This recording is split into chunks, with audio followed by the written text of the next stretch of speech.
오늘 주님의 말씀은 마가복음 7장 1절에서 30절입니다.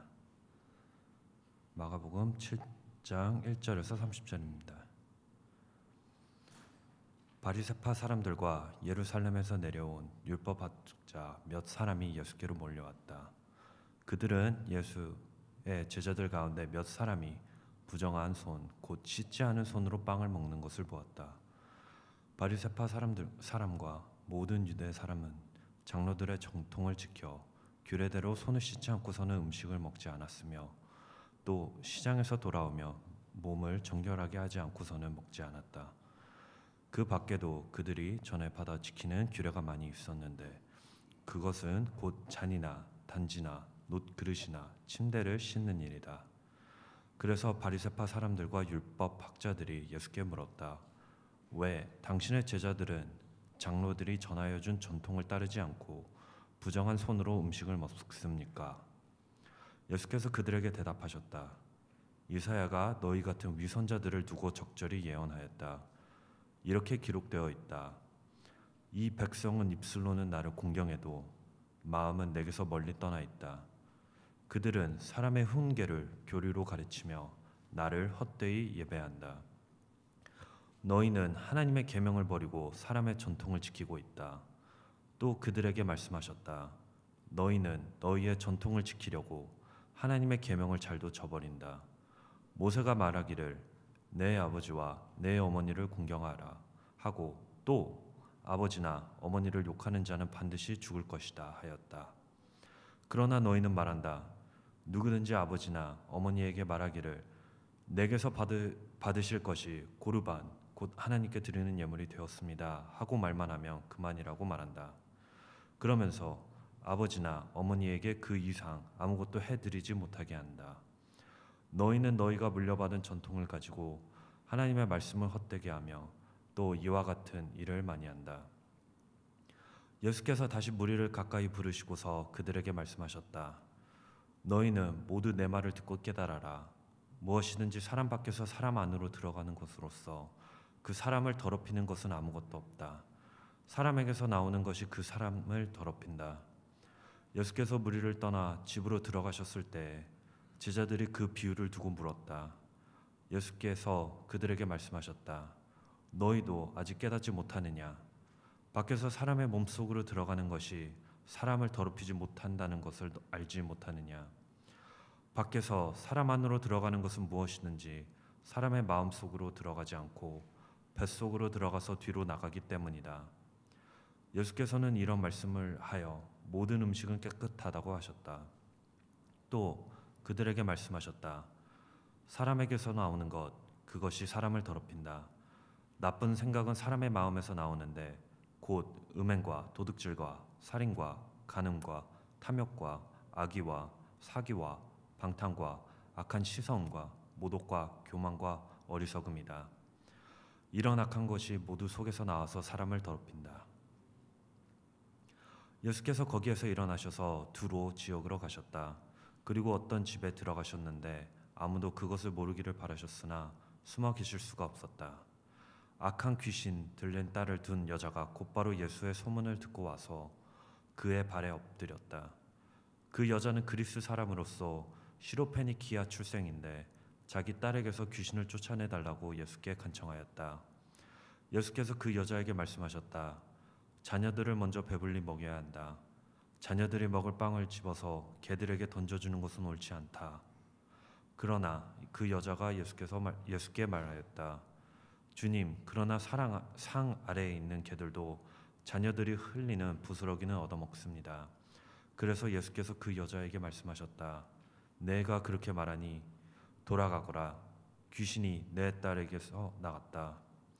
그 여자가 집에 돌아가서 보니 아이는 침대에 누워있고 귀신은 이미 나가고 없었다. 이것은 하나님의 말씀입니다.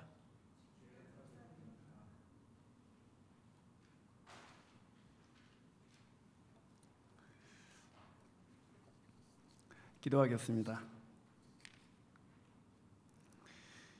주님, 이 말씀이 얼마나 귀하고 아름다운지요. 주님께서 하신 일들 저희들이 생각해 보면서 감탄하고 또 경탄하고 또 하나님 앞에 찬송과 경배를 올려드립니다.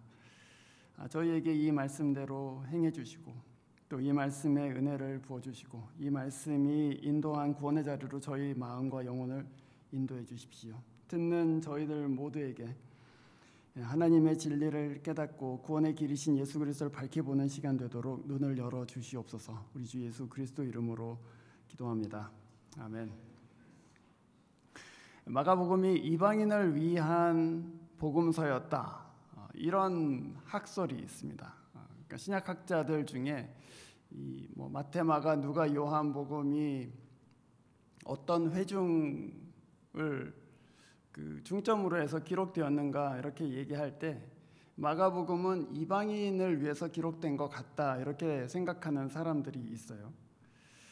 예를 들면은 오늘 저희들이 읽은 본문의 3절과 4절에 보면은 유대인의 정결례를 설명하는 부분이 나옵니다. 만약에 그 회중이 유대인만 있었다면 설명할 이유가 없겠죠. 유대인들은 손을 씻는데 원래 그게 그 사람들의 정결례야 이렇게 설명할 이유가 없는 단어이죠.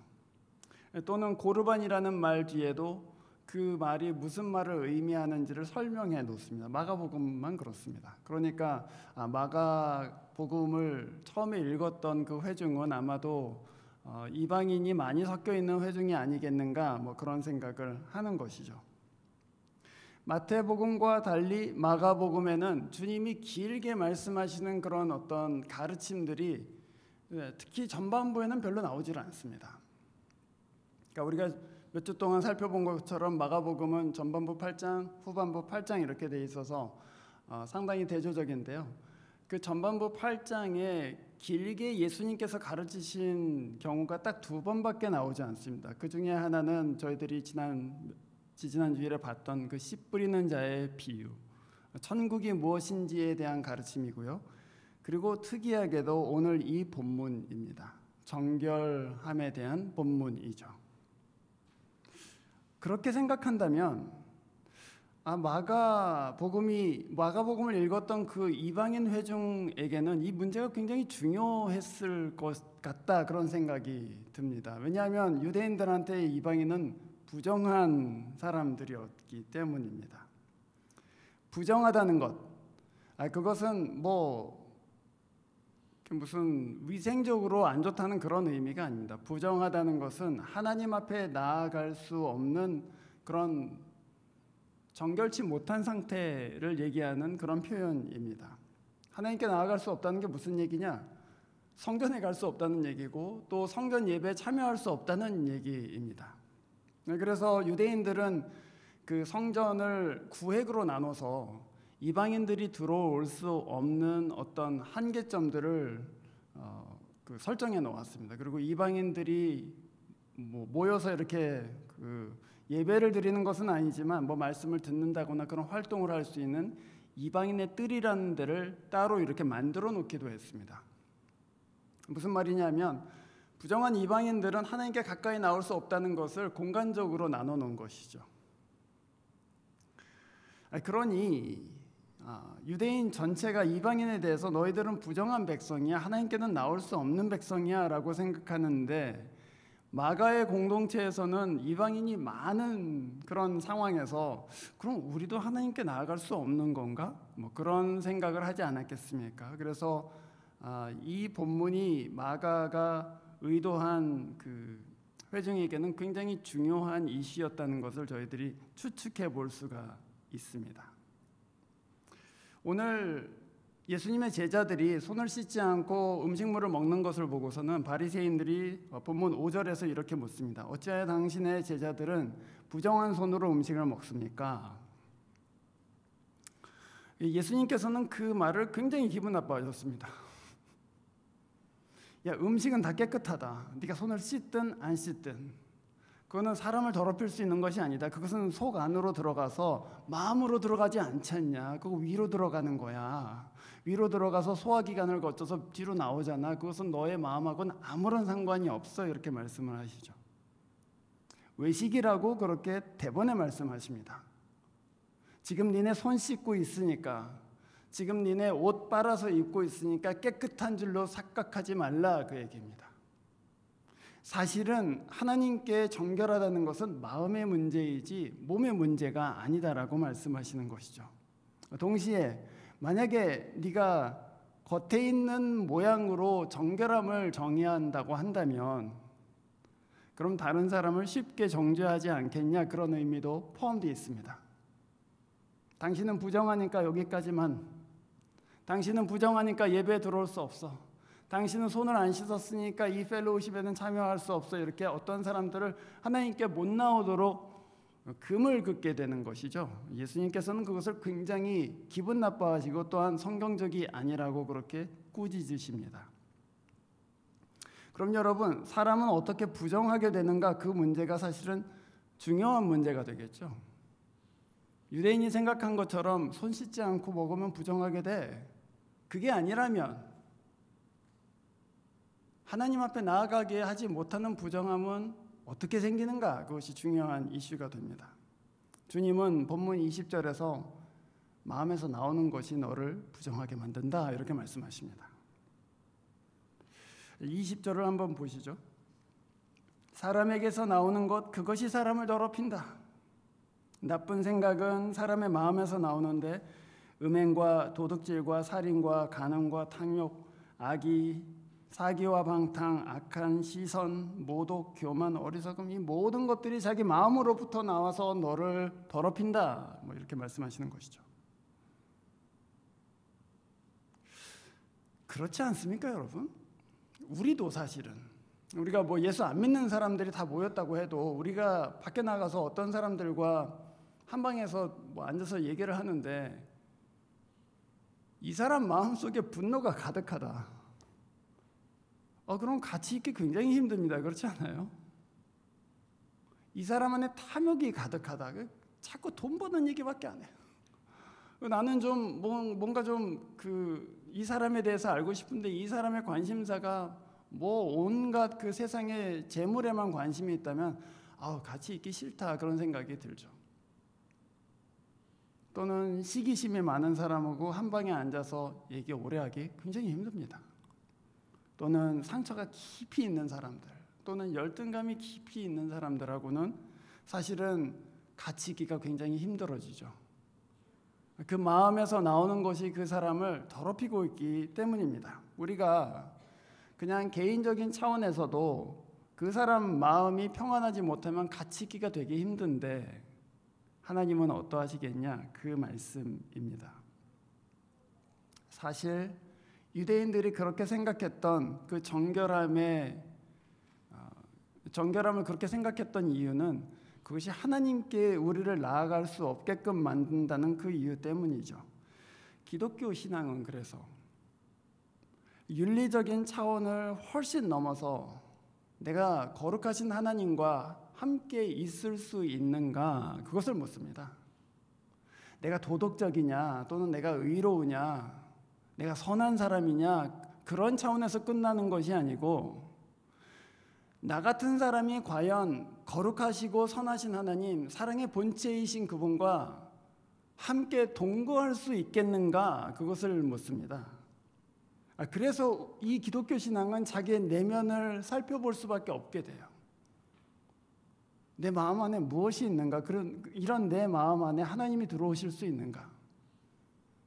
여러분, 그런 경험이 있으시죠? 갑자기 중요한 손님이 집에 예고도 없이 찾아온단 말이에요. 근데 방을 보니까 이 방이 지금 사람 사는 방이 아니라, 그래서 어떻게 합니까? 발로 이렇게 침대 밑으로 수건들하고 양말, 팬티 이런 걸 막 밀어놓잖아요. 그러고서는 마치 깨끗한 척하고 이렇게 손님을 맞게 됩니다. 그런데 그게 손님이 아니고 우리 집에 한 6달 동안 살 친구라면 어떻게 되겠습니까? 절대 그렇게 못하죠. 그거 다 들통날 텐데, 그렇지 않습니까? 하나님이 우리 마음 가운데 거하신다는 것, 그것이 기독교 신앙의 사실은 가장 핵심에 있는 것이죠. 하나님이 우리와 함께 계시기를 원하시고 우리를 성전 삼아서 우리와 동행하시기를 원하시는데 내 마음은 하나님을 같이 동거하기에는 너무너무 지저분하고 더러운 것이 많다. 그것이 정결함 문제, 정함의 문제의 핵심이죠. 그러면 어떻게 해야 될까요? 빨리 청소를 해야 될 것 같은데, 그렇죠? 우리 마음이 정결해져야 될 텐데, 그래서 마음을 정결하게 하고자 하는 노력을 할 수도 있을 것입니다. 근데 그것은요, 마치 걸레로 거울 닦는 거하고 똑같습니다. 걸레로 거울 닦아 보셨어요? 걸레로 거울 닦으면 아무리 깨끗하게 닦으려고 해도 거울이 깨끗해지지가 않습니다. 내 마음속에 이미 그런 예수님께서 말씀하신 탐욕도 있고 또 음란함도 있고 폭력도 있고 분노도 있고, 그런데 그것을 내 스스로 깨끗하게 하고자 한다면 마치 걸레로 거울 닦는 거하고 비슷하다, 이제 그런 말씀입니다. 그런 질문이 생기는 것이죠. 도대체 그러면 이 부정함을, 이 정결치 못한 우리의 마음은 누가 어떻게 깨끗하게 할 수 있는가? 어떻게 해서 하나님과 우리가 함께 거할 수 있는 그런 정결한 마음이 되는 것인가 하는 그 질문에 저희들이 나아가게 됩니다.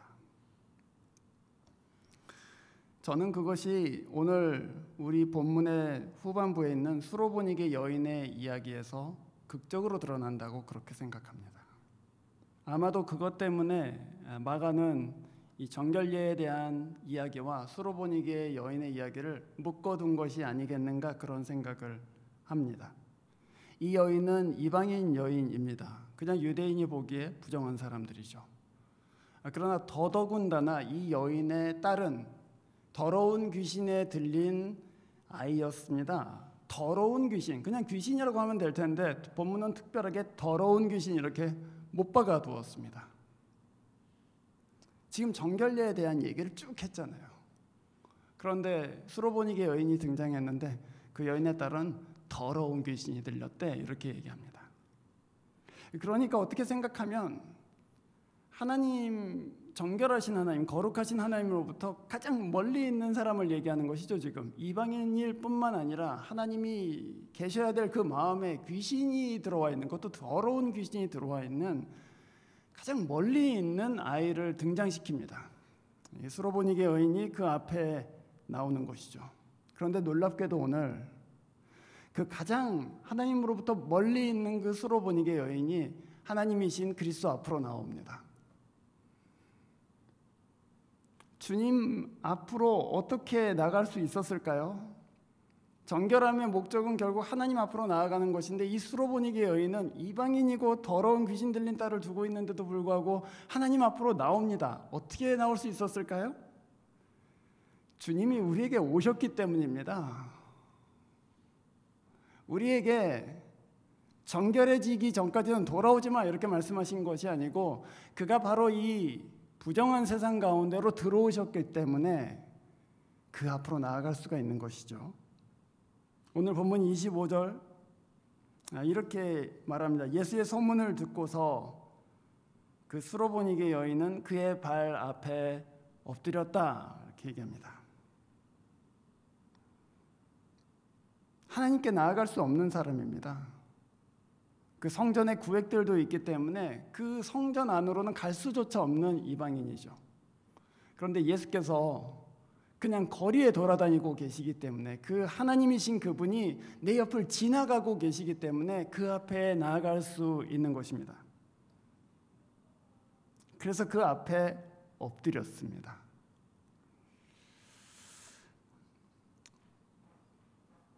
제가 여러 사람들하고 만나다 보면 어떤 분들이 그런 얘기를 하세요. 저 같은 사람은 교회 못 나가요. 왜 못 나갑니까? 그러면 저는 죄가 많아서 이 죄를 다 씻기 전까지는 예수 앞에 못 나갑니다, 그렇게 얘기합니다. 그럼 저는 그렇게 얘기하겠죠. 사실은 죄를 씻은 다음에 오는 게 아니고 여기 와서 씻는 건데요, 그 죄 못 씻어요. 오셔야지 씻을 수 있어요. 그 죄는 선생님이 씻는 것이 아니고 예수님이 씻어주시는 것입니다. 예수 앞으로 나오셔야 됩니다. 죄가 있을수록 예수 앞으로 나오셔야 되는 것입니다, 그렇게 얘기하죠. 여러분이 어떤 상태에 있건, 여러분이 어떤 마음에 이거는 정말 하나님 보시기에 부끄럽고 망가지고 추한 것이라 할지라도 여러분은 그 상태 그대로 예수 앞으로 나오셔야 됩니다. 스스로 나아져서 주 앞으로 나오시려고 하셔서는 안 됩니다. 오히려 그분이 씻어주실 것이다. 그분이 이것을 씻어주러 오셨다는 것을 믿고 예수 앞으로 나오십시오. 예수께서 우리 가운데로 오셨기 때문에 그분께로 나아갈 수 있는 길이 우리에게는 열려 있습니다. 주님 앞으로 나왔어요. 그런데 이 여인에게서 이 여인이 이렇게 저희 딸을 고쳐주십시오 그러니까 예수님께서 굉장히 거칠게, 듣기에 굉장히 무정하게 이렇게 말씀하십니다. 자녀들의 떡을 취해서 개들한테 주는 것이 옳지 않다, 이렇게 말씀하세요. 이 구절을 놓고 여러 사람들이 도대체 예수님이 왜 이렇게 험하게 말씀을 하시냐, 왜 이렇게 무정하게 말씀을 하시냐, 뭐 질문이 많습니다. 그리고 거기에 대한 설명들도 굉장히 많습니다. 저보다 똑똑한 사람들도 뭐 거기에 대해서 논쟁을 하고 있으니까 사실 답이 없다고 해도 과언이 아니겠죠, 그렇죠? 그런데 저는 그것이 예수님이 왜 그런 태도를 취하셨는가, 거기에 문제가 있다고 생각하지는 않습니다. 오히려 마가가 보여주고자 한 것은 예수님께서 말씀하신 바, 그것은 유대인의 생각이에요. 사실은 일반적인 유대인들이 이방인은 개와 같다 이렇게 생각했기 때문에 사실은 유대적인 관점에서 당신은 부정한 사람인데 왜 당신을 고쳐야 됩니까? 라고 던지신 것입니다. 그랬더니 이 여인이 그렇게 얘기해요. 맞습니다.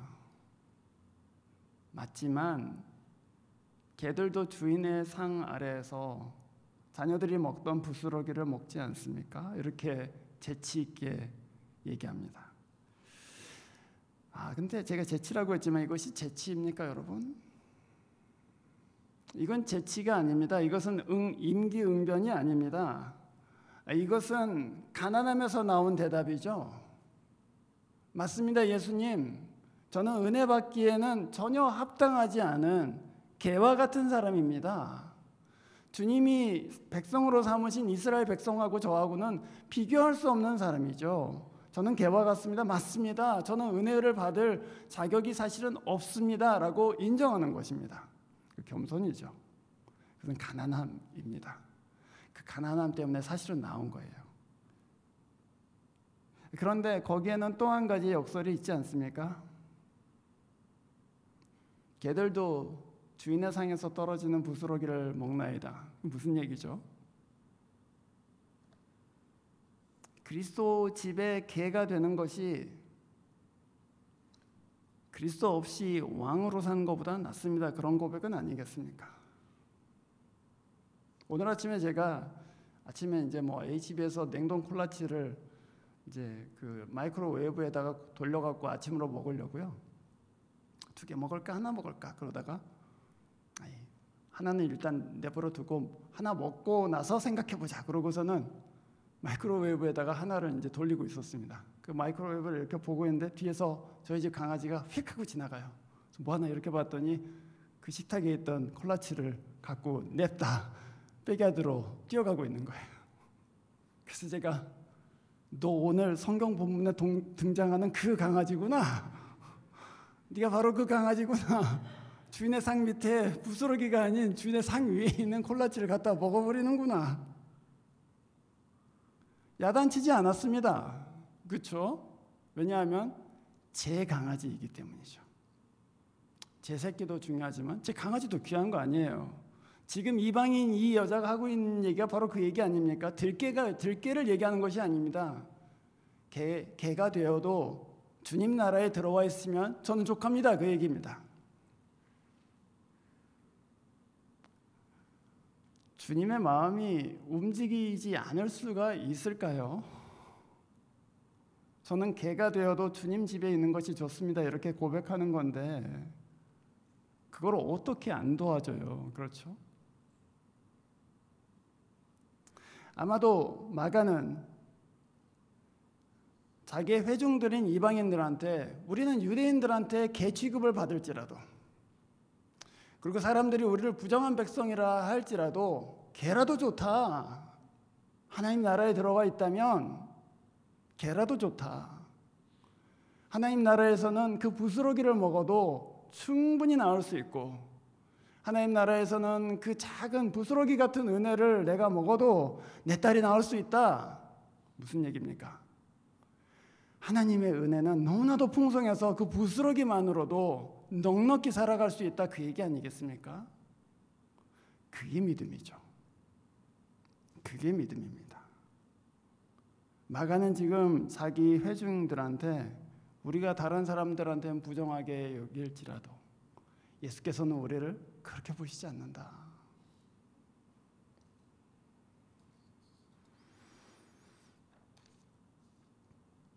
저는 거기에 메시지가 있다고 생각합니다. 주께서는 우리를 그런 눈으로 보시지 않고 우리를 정결케 해주신다. 그래서 예수님이 그 말씀에 감격하셨죠. 그래서 29절에서 이렇게 말씀하십니다. 돌아가라. 네가 그렇게 말하니 돌아가라. 귀신이 내 딸에게서 나갔다. 이렇게 말씀하십니다. 돌아가 봤더니 진짜 나갔어요. 여러분, 그러면 이 여인은 개입니까? 자녀입니까? 자녀인 거예요, 사실은. 너도 하나님의 자녀다. 내 상에서 부스러기를 준 것이 아니다. 내 상에 앉도록 만들었다, 이 얘기입니다.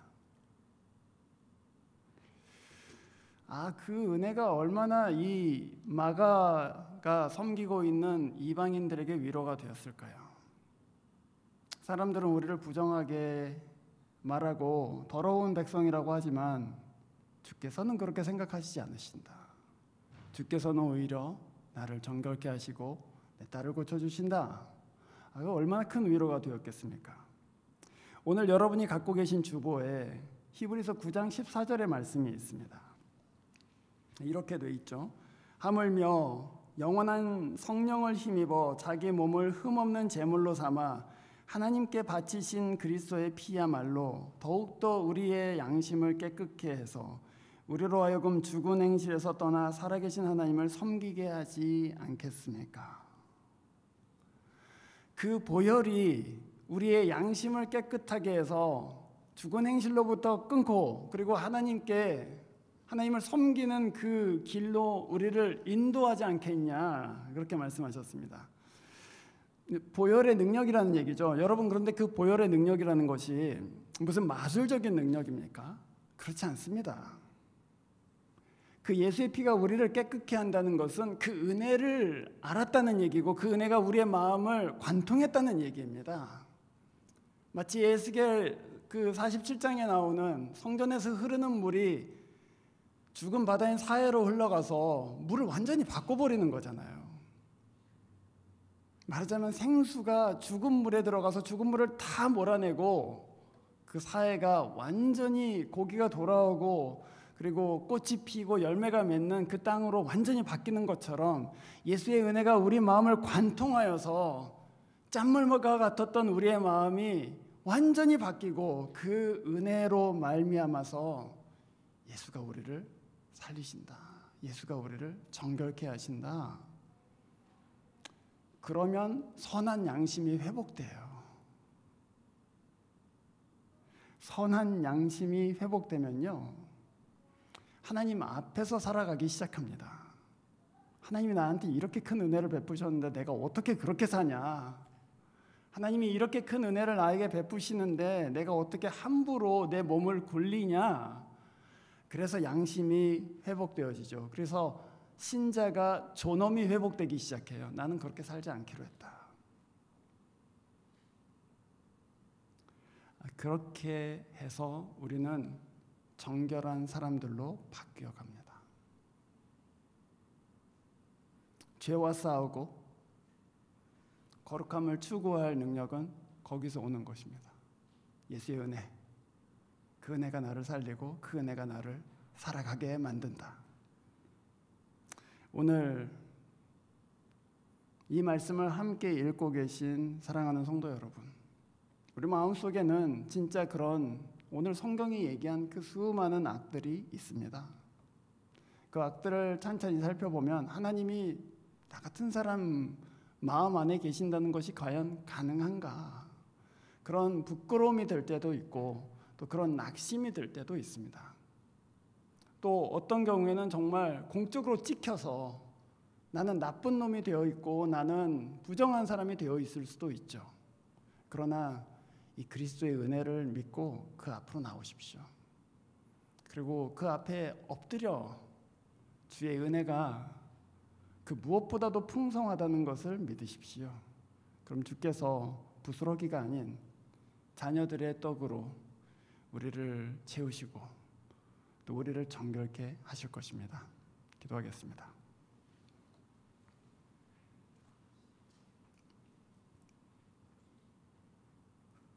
지금 저희들의 마음을 살펴보면 정말 부끄럽기 짝이 없고 또 성도 만나 예수 믿는 사람 만나 할 정도로 여러 가지 꾸정물과 같은 것들이 있음을 고백합니다.